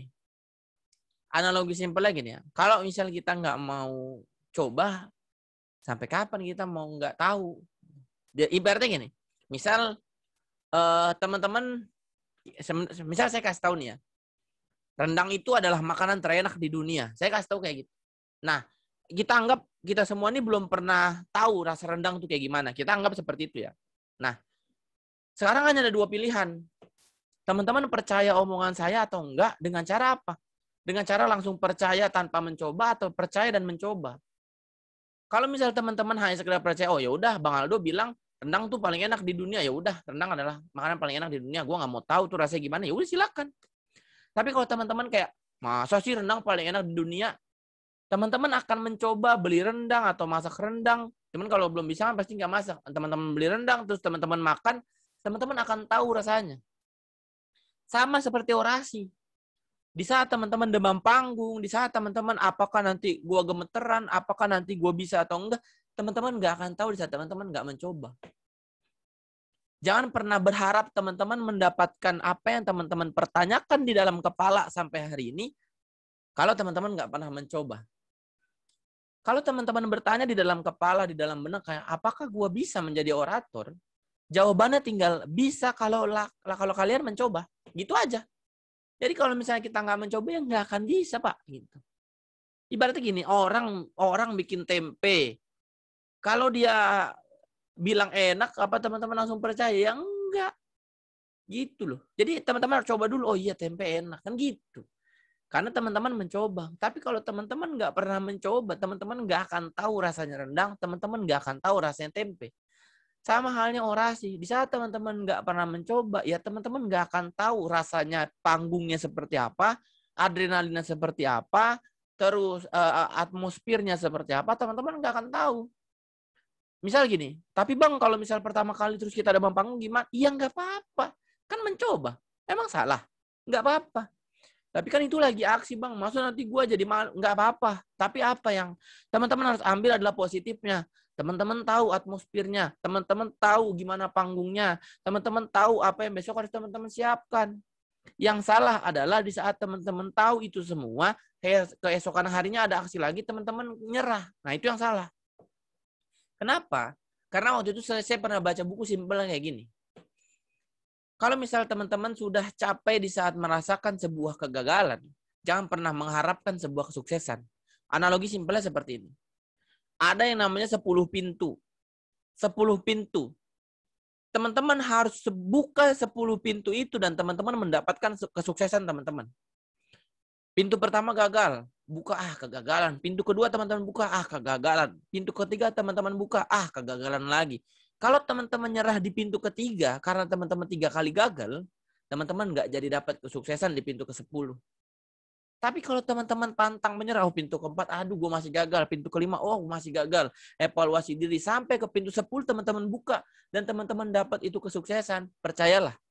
Disitulah teman-teman bakal mendapatkan sebuah hal yang nggak akan teman-teman bisa lupain. Kayak, gila gue 9 pintu pak. Gagal. Dapat pintu 10 terus gue sukses. Senangnya minta ampun. Simpelnya kayak gitu aja. Ya saya juga nggak bisa tiba-tiba jadi orator pak. Ya nggak bisa tiba-tiba orasi gitu loh. Tapi ada prosesnya gitu. Saya dari orasi yang hanya sebatas kayak assalamualaikum, bis itu bingung mau ngapaan. Terus kayak sampai ibaratnya saya bisa improvisasi, itu semua ada prosesnya gitu loh, karena terbiasa gitu. Jadi jangan pernah takut mencoba dulu, karena kalau teman-teman udah takutnya di mencoba, wah itu udah susah pak. Tapi kalau ibaratnya teman-teman udah berani mencoba, sumpah percaya dah, pasti teman-teman mau lagi. Kayak misalnya gini nih. Dulu ya, misal saya kayak, wah anjir masa gue orasi cuma bisa assalamualaikum, terus baca sumpah mahasiswa masih lupa. Karena kan di sono, sumpah pak, itu pertama kali saya baca sumpah mahasiswa saya lupa. Padahal sih udah hafal. Cuma kayak, apa namanya, ini loh, ini rame banget nih, saya kaget gitu. Jadi habis dari situ baru bisa, sudah terbiasa. Sampai alhamdulillahnya kan saya ibaratnya satu hal mungkin, pengalaman yang bisa saya ceritakan di dalam UMK itu, alhamdulillah saya akhirnya udah nggak pernah gemeteran tuh yang namanya ngomong depan umum, kecuali satu. Di saat saya membuka pekan taruh yang kurang lebih ada 4.600 pasang mata yang lihat saya. Itu pertama kalinya saya akhirnya sambutan itu bismillah, dalam artian gemeteran dulu baru kayak bismillah bisa gitu. Karena biasanya langsung buka aja assalamualaikum gitu. Cuma di saat itu karena terlalu banyak orang juga, saya juga akhirnya gugup. Ya kayak mungkin kalau teman-teman bilang, ya ini abang pemateri atau abang Aldo udah biasa. Iya saya yang udah biasa aja sempat gugup kok gitu. Wajar. Saya nggak bisa bohong. Misalnya saya membuka waktu Pekan Taruh 2019 itu, saya gemeteran. Sumpah saya gemeteran. Kaki saya gemeteran karena kaget. Saya berdiri di atas panggung di hadapan 4.600 pasang mata. Wajar gitu. Jadi kayak maksudnya ya itu adalah hal yang wajar walaupun saya terbiasa. Saya beberapa kali ya ibaratnya sambutan mau udah jadi hal lumrah. Saya 2 tahun jadi ketua Hima, ketua BEM sampai terpilih jadi Presma. Hal yang wajar gitu loh. Cuma saya bisa gugup, bisa kenapa nggak boleh gitu loh. Yang penting apa di saat saya gugup saya mau ngelawan gitu. Itu maksudnya. Jadi kalau kayak gimana caranya pertama kali pengen orasi tapi takutnya sama depan panggung, lawan. Itu aja simpelnya.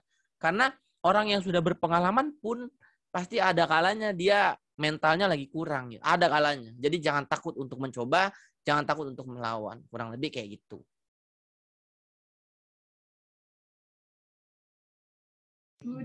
Oke, baik Anda. Terima kasih atas jawabannya.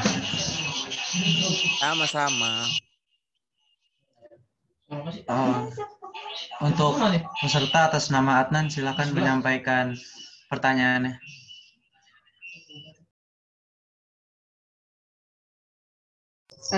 Ya baik, izin ya Kak untuk bertanya kembali. Ya. Bismillah. Assalamualaikum warahmatullahi wabarakatuh. Waalaikumsalam warahmatullahi wabarakatuh.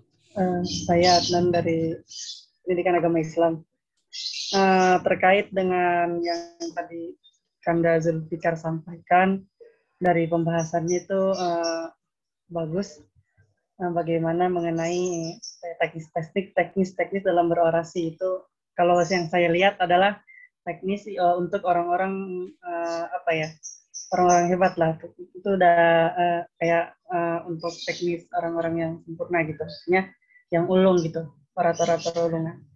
Saya melihat, misalkan saya sebagai kayak pemula gitu Kak, kalau memahami semuanya itu bagi saya pribadi itu sulit gitu Kak. Nah bagaimana kayak hal-hal ini aja Kak, hal-hal yang inti gitu dari yang tadi Kakak sampaikan, yang seharusnya saya kuasai terlebih dahulu gitu Kak, supaya menjadi orator gitu. Dan dari situ mungkin saya bisa melatih, kemudian baru ke yang lainnya seperti itu. Kak. Jadi kayak inti-intinya dulu tuh seperti apa gitu Kak untuk menjadi orator pemula. Terima kasih. Coba 2. Pertama, kuasai isunya dalam artian kajiannya kayak apa yang melandasi atau melatar belakangi teman-teman turun aksi. Itu yang pertama. Yang kedua, kuasai mental teman-teman semua. Itu aja. Jadi cuma 2. Pertama, kuasai kajiannya, kuasai tema isunya, kuasai isu yang emang mau diangkat, kuasai latar belakang kenapa teman-teman turun aksi. Kedua, kuasai mental teman-teman gitu loh. Ibaratnya kuasai diri teman-teman aja gitu. Kuasai bahwasanya teman-teman ini mampu buat jadi orator. Itu aja. Kalau misalnya hal simpelnya untuk pemula ya, kalau misalnya teman-teman tanya simpel untuk pemula, ya itu aja. Nggak banyak. Itu aja. Kalau misalnya teman-teman udah kuasai, ya teman-teman sudah bisa tentang apa yang teman-teman membahas. Terus teman-teman kuasai mental teman-teman. Percayalah, teman-teman akan percaya diri. Karena saya memulai orasi juga karena saya percaya diri, saya mampu menyampaikan apa yang ada dalam otak. Itu ibaratnya. Kayak gini. Kalau teman-teman nggak kuasai, pertama ya, kalau teman-teman nggak kuasai isunya, teman-teman nggak akan percaya diri. Makanya kenapa pertama kuasai dulu isunya. Biar teman-teman bisa percaya diri. Kalau teman-teman nggak kuasai isunya, ya teman-teman nggak akan percaya diri. Kayak, ya gue nggak tahu mau ngapain aksi gitu kan gitu. Kalau misalnya teman-teman nggak percaya diri, ya kan? Enggak, kalau teman-teman nggak pahami isunya. Jadi kayak, ya gue ngapain aksi, orang gue juga nggak tahu mau ngapain gitu. Tapi kalau teman-teman pahami isunya, insya Allah teman-teman akan bisa menguasai diri gitu loh. Oh, hari ini isunya kayak gini. Gue ikut kajian kayak gini. Gue mau bahas ini gitu. Simpel aja. Dan tips untuk pemula atau teman-teman yang mau mencoba orasi, nggak usah panjang lebar dalam artian semuanya gitu. Teman-teman coba panggungnya dulu aja deh gitu. Makanya kenapa saya bilang kuasai mental gitu. Kuasai mental teman-teman, kuasai diri kalian. Biar nanti di saat teman-teman udah cobain dulu nih panggungnya, kayak udah tahu oh begini panggungnya orasi gitu, panggungnya di saat teman-teman menyampaikan orasi. Nah, dari situ baru teman-teman akan terbiasa, baru deh coba oh gue mau besok bahas lebih panjang. Oh, besok gue mau bahas lebih kayak gini kayak gitu. Jadi semua ada step by step-nya. Memang ada step by step-nya. Jadi tadi memang kalau misalnya teman bilang itu teoritis secara secara struktur ya memang betul. Maksudnya adalah saya menjelaskan itu juga biar teman-teman paham. Nanti tinggal teman-teman yang konklusikan atau teman-teman yang ringkas kira-kira yang cocok buat gue pakai sebagai pemula tuh apa. Jadi kayak gitu. Jadi di bawah santai aja untuk pertama kali. Kurang lebih kayak gitu Adnan tadi. Cuma 2, pahami isu sama kuasai mental atau kuasai diri. Kurang lebih kayak gitu. Ya, baik. Terima kasih Kanda berbicara atas jawaban. Sama-sama Adnan. Ajis, gimana Jis? Ya, silakan untuk peserta atas nama Aziz untuk menyatakan ini ya. Pertanyaannya. Karena bismillahirrahmanirrahim. Assalamualaikum warahmatullahi wabarakatuh. Waalaikumsalam warahmatullahi wabarakatuh. Jadi gini, kalau kita melihat demo yang telah terjadi beberapa bulan lalu seperti kemarin tentang hak cipta itu kalau menurut saya itu demo yang terjadi itu anarkis. Kenapa? Karena sampai dari warga pun mungkin melampiaskan kekesalannya itu dengan cara merusak sarana prasarana negara gitu. Nah, lalu memang di dalam demo itu kita sebagai mahasiswa tadi harus bisa mempengaruhi atau mengajak tidak hanya kalangan mahasiswa tetapi kalangan warga pun gitu. Nah, jadi bagaimana cara yang kita lakukan ketika nanti melakukan sebuah aksi yang dimana aksi tersebut tidak hanya mungkin dari mahasiswa tapi mungkin dari warga, anak SMA mungkin juga ada, tapi bagaimana kita membawa mereka supaya mereka itu tidak merugikan pihak lain yang gasnya tidak bersalah gitu, Kak. Maksudnya kan kayak contohnya itu merusak sarana itu kan maksudnya dosanya itu gubernur tuh apa gitu sampai pada dirusak melampiaskan kesalahan. Nah, itu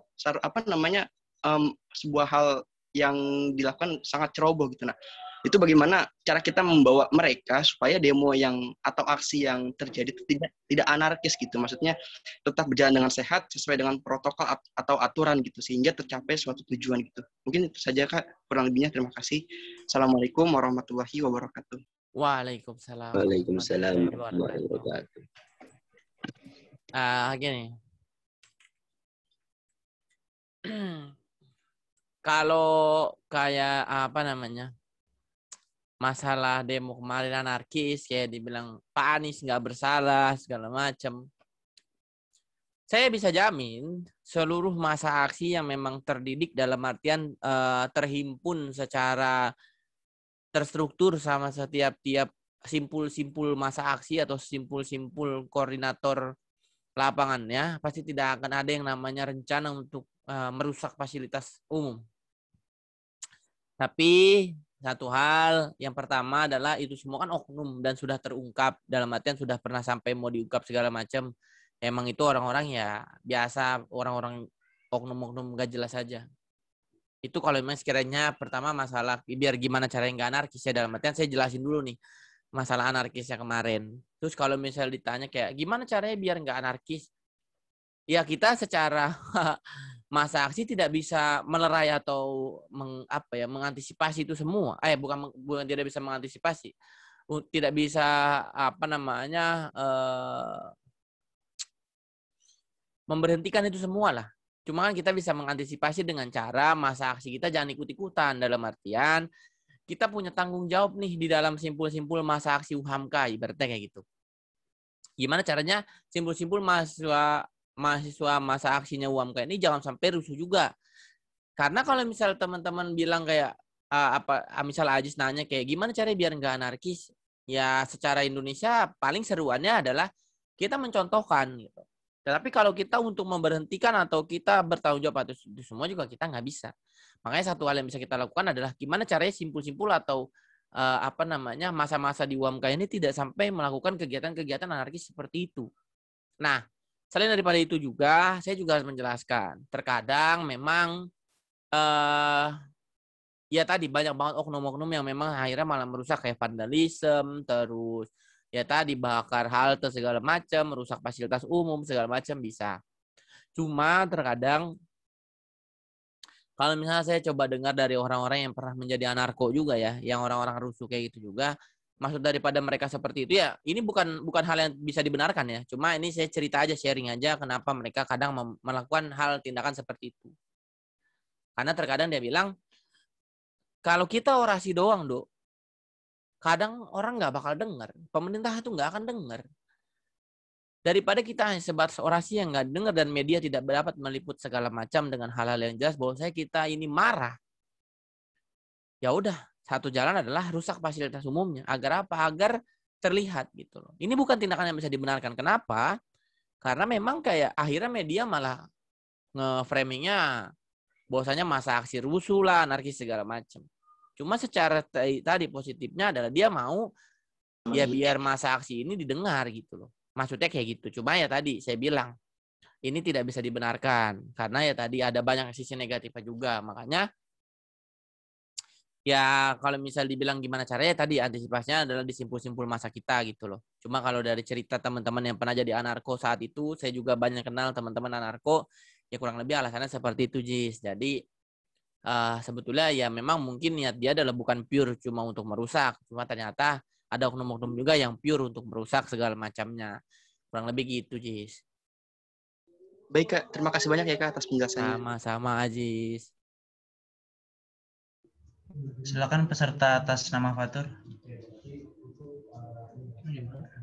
Baik, bismillahirrahmanirrahim. Assalamualaikum warahmatullahi wabarakatuh. Waalaikumsalam warahmatullahi wabarakatuh. Waalaikumsalam warahmatullahi wabarakatuh. Nama saya Fatur dari Pak UHAMKA. Sebelumnya terima kasih kepada moderator yang sudah mengizinkan dan pemateri yang telah memaparkan materinya dengan ya mungkin komprehensif. Izin bertanya, Kak. Gini, kan fungsi demonstrasi itu untuk merubah kebijakan publik dengan menggunakan massa. Nah, lalu kan untuk merubah kebijakan publik ini, kebijakan ini mungkin diutarakannya itu oleh sang orator gitu. Nah, yang ingin saya tanyakan itu, apakah sang orator itu sebelumnya itu harus harus didoktrinkah atau contohnya harus mengikuti diskusi gitu agar tahu bagaimana dia meyakinkan semua orang bahwa kebijakan ini salah gitu.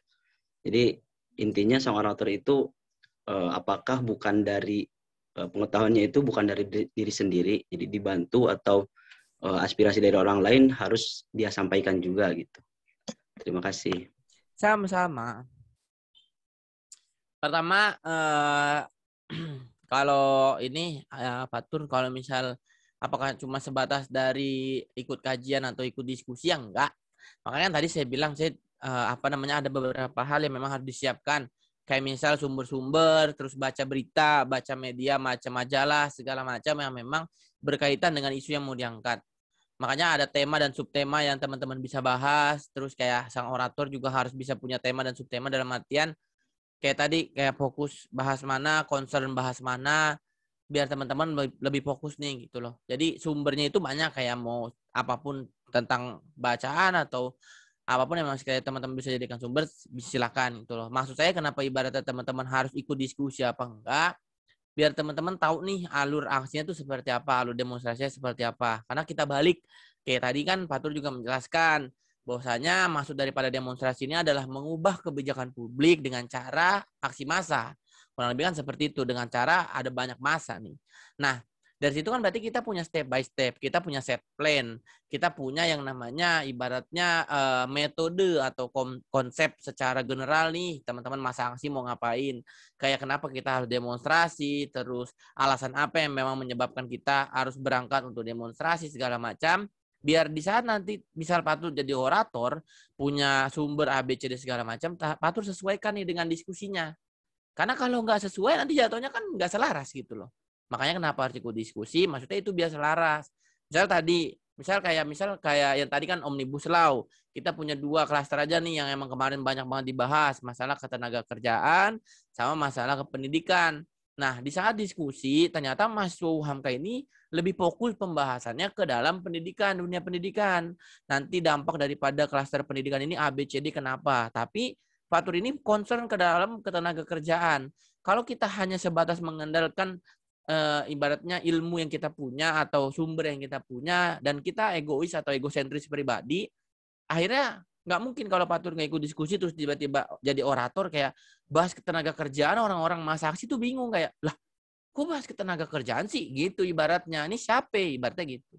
Tapi kalau Fatur ingat dia bahasnya pendidikan, oke berarti misal gue nggak terlalu concern ke sana, berarti gue nggak terlalu bisa buat bahas pendidikan, berarti gue mungkin nggak ikut orasi misal gitu. Atau bahas pendidikan, gue kurang lebih tahu segini, berarti gue coba cari sumber lagi, habis itu gue ikut orasi, gue susun naskah lagi atau gue susun narasi lagi kayak gitu. Jadi ibaratnya bukan orator ini bukan orator yang hanya dapat dari diskusi, tapi harus disiapkan dan menyesuaikan hasil diskusi, menyesuaikan kesepakatan daripada teman-teman yang mungkin nanti besok bakal aksi. Karena bakal sangat aneh di saat oratornya ini nggak tahu apa-apa tentang bagaimana teknis lapangannya di masa aksi, di lapangan aksinya kayak gimana. Terus teman-teman tiba-tiba orasi gitu aja tanpa tahu gitu loh lapangannya tuh mau ngapain gitu. Karena kayak ada tujuannya pasti di setiap lapangan, nanti tuh orasinya kayak gini, nanti tuh aksinya kayak gini. Jadi tahu, berarti gue orasi nyampeinnya ini, gue harus kayak gini, masa aksi harus gue giniin, kayak gini-gini, kayak gitu kurang lebih, Fatur.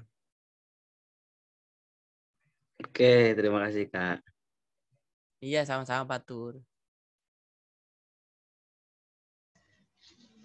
Teman-teman ada yang ingin bertanya lagi? Dipersilakan.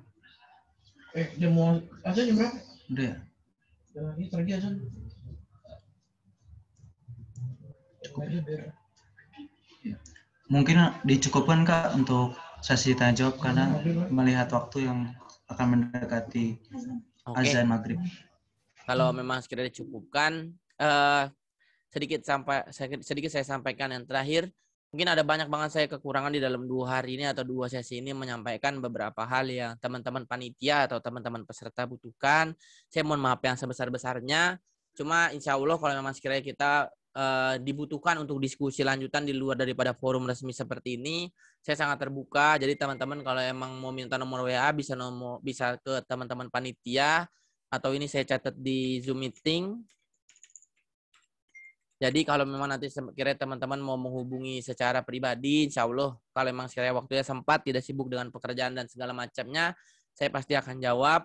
Atau teman-teman mau mengagendakan kayak mungkin ngopi-ngopi santai sambil diskusi juga boleh. Ya intinya kalau emang banyak kurang di hari ini dan kemarin, kita bisa diskusi-diskusi selanjutnya di kemudian hari. Jangan sampai silaturahmi kita atau pertemuan kita di dalam 2 hari ini menjadi pertemuan terakhir, tetapi ini adalah menjadi awal pembukaan untuk kita bisa menciptakan simpul-simpul silaturahmi yang baru, ruang-ruang diskusi yang baru, sehingga terciptanya sebuah pemikiran-pemikiran yang lebih luas, sebuah pemikiran-pemikiran yang lebih cemerlang nantinya untuk bisa kita manfaatkan kepada diri sendiri secara pribadi dan hal yang umum nantinya yang bisa kita coba sebarkan juga. Mungkin itu aja dari saya.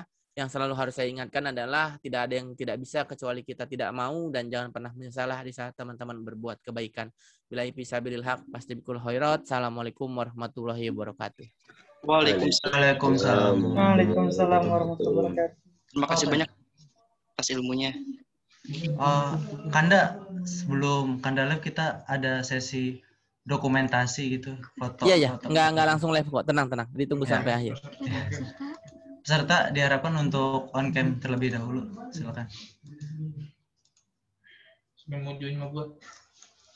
Tuh. Sama moderator boleh nggak sih join?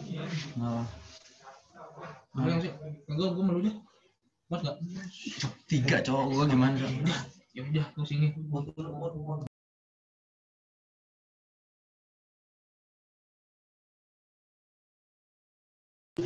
Ayo, ini. Ini. 3, 2, 1. Terima kasih Kanda, sudah. Oke, baik. Kesimpulan dari materi pembahasan hari ini adalah sebelum kita putuskan untuk berbicara atau berorasi depan banyak orang, jauh lebih penting kita berbicara dengan diri sendiri terlebih dahulu. Perbanyak berbicara ke diri sendiri dengan kata-kata positif, bukan kata-kata negatif. Mulai saat ini stop berbicara ke diri sendiri dengan kata-kata negatif. Kata-kata seperti saya nggak bisa, saya nggak bakal bisa, saya suka, malasan, saya itu minderan, saya sering galau dan lain sebagainya. Dalam berorasi kita harus kembali mengikuti sistematika orasi yang ada agar kembali kepada tujuan dalam berorasi, yaitu agar orang lain atau audiensi dapat memahami apa yang akan kita bicarakan. Kita cukup memunculkan antusias kita pada topik yang akan kita sampaikan. Karena kalau kita tidak antusias terhadap topik yang akan kita bicarakan, maka bagaimana audiens mau antusias seperti itu.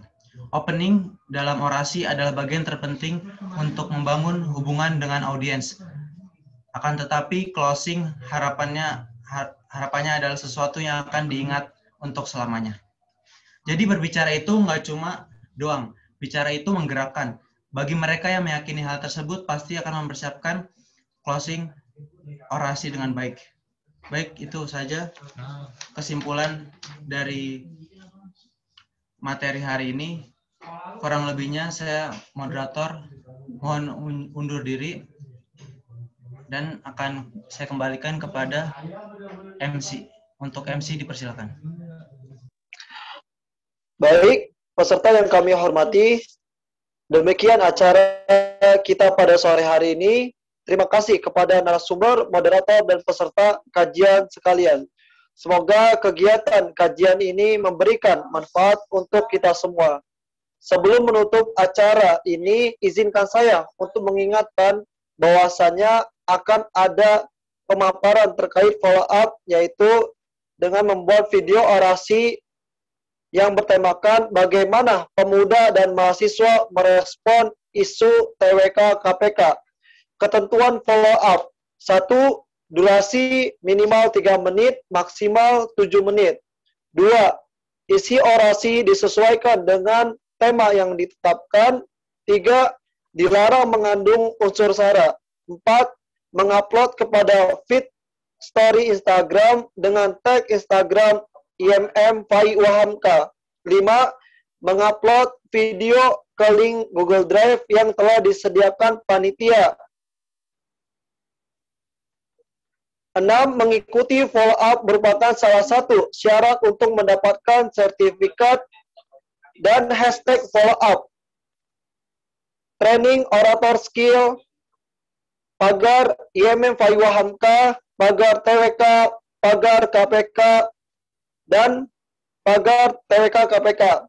Jadi teman-teman, untuk peserta yang ingin mendapatkan sertifikat bisa mengikuti follow up-nya ini harus semuanya disesuaikan dengan follow up yang sudah dipaparkan tadi. Baik, saya Sumantri selaku Master of Ceremony pamit undur diri. Mohon maaf apabila ada kesalahan perkataan maupun perbuatan saya. Akhir dengan billahi fil sabil haq fastabiqul khairat. Assalamualaikum warahmatullahi wabarakatuh. Waalaikumsalam warahmatullahi wabarakatuh. Terima kasih Bang Aldo. Terima kasih teman-teman semuanya. Silakan yang ingin mau live dari ruang Zoom dipersilakan. Sama-sama. Saya izin pamit ya. Iya, Bang. Makasih. Makasih, Bang. Makasih, Bang.